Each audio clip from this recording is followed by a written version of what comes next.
Ladies, ఇది heritage cream మిల్క్తో తోడుపెట్టిన పాలు ఇట్లా ఫెవికాల్లా వస్తుంది అని చెప్పి మళ్ళీ పాలు మారుద్దామని తిరుమల పాలు మార్చాను. ఇదిగోండి, ఇది కూడా అలాగే ఫెవికాల్. ఇది కూడా క్రీమ్ మిల్కే. క్రీమ్ మిల్క్ అంటే మనకి జున్నులా వస్తాయి అసలు యాక్చువల్గా.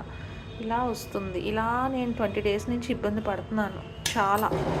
క్యాజువల్గా నేను మా అక్కతోటి ఏంటి బాబు ఇలా తినలేకపోతున్నాను పెరుగు అంటే అప్పుడు అంది తను, నేను మళ్ళీ పాల ప్యాకెట్ కూడా మార్చాను. చాలా దూరం వెళ్ళి తెచ్చుకున్నాను నేను, దానివై పెట్టి వెళ్ళి, ఇది ఇక్కడ దొరకదు. సో అది అంది, నువ్వు అలా కాదు, నువ్వు ఇదే తోడు వేస్తున్నావు, అందుకనే నీకు ఏ పాలైనా ఇదే వస్తుంది, సో నువ్వు ఈసారి తోడు మార్చు అంది.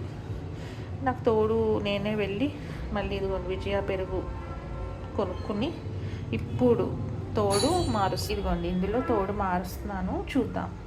ఇది టిప్ అండి, ఈ పెరుగు తోడు మారిస్తే అప్పుడు మళ్ళీ మామూలుగా అవుతుందంట, మా అక్క చెప్పింది.